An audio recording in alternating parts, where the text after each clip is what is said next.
네, 안녕하세요. 자, 오늘은요 40번 위증과 증거인멸에 대해서 공부를 한번 해보겠습니다. 자, 정답은 몇 번이냐면 1번이 답이거든요. 자, 1번부터 한번 읽어볼게요. 자, 하나의 사건에 관하여 한 번 선서한 증인이, 자, 일단 하나의 동그라미, 한 번 선서 동그라미. 자, 그 다음에 같은 기일에 여러가지 사실에 관하여 기억에 반하는 허위의 진술을 했대요.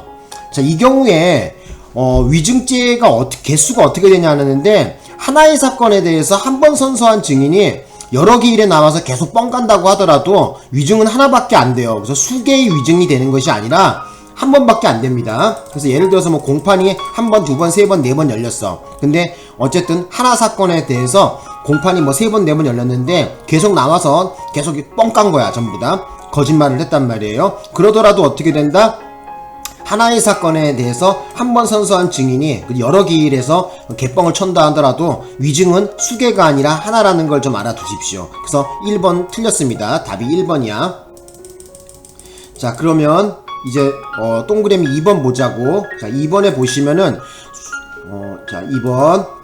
자, 소송 절차가 분리된 공범인, 그러니까 소송 절차가 분리되면은 증인 적격이 있죠. 그죠?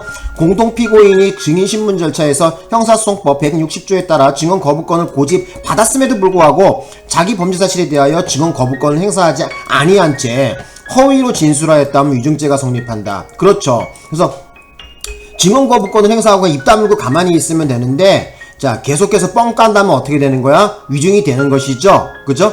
그래서 그거 알아두셨으면 합니다. 위증이 성립합니다. 이런 경우에.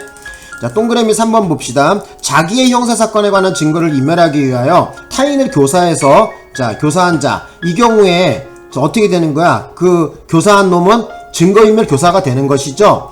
근데 자기가 자기 사건에 대한 증거를 인멸하는 거, 자기 손으로 증거를 인멸하는 거는 죄가 안 되는데, 자기 거를 남 보고 시켜서, 예를 들면 이거야.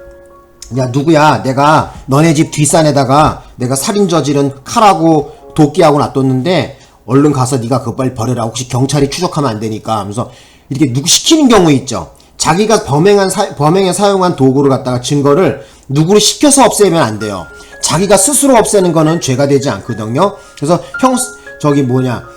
법조문에도 어떻게 나오냐면 타인의 형사사건에 관한 이렇게 나와 있단 말이야. 그래서 자기의 형사사건에 관해서 자기가 자기 스스로 자기 손으로 증거를 인멸하는 건 죄가 되지 않지만은, 자기의 형사사건에 관한 증거라고 하더라도 타인을 갖다가 시켜서, 그죠? 자기 손으로 증거물을 버리는 것이 아니라 타인을 교사해서 시켜서 증거를 버리게 되면 증거인멸 교사가 됩니다.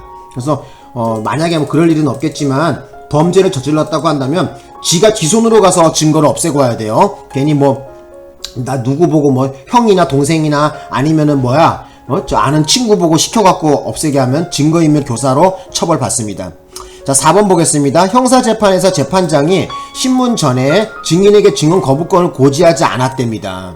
그래서 자기 부재 거부 특권에 관한 것이거나 증언 거부 사유가 있음에도 증인이 증언 거부권을 고집받지 못함으로써 바로 사실상의 장애가 초래되었다면은, 이 경우에는 위증이 성립하지 않습니다. 대부분 판시 내용이죠. 그래서 중요한 거는 사실상의 장애가 초래되었다고 한다면은 위증이 성립하지 않는다는 것이 키포인트라고 할 수 있겠습니다. 자, 오늘 대단하게 어려운 부분이 아니거든요.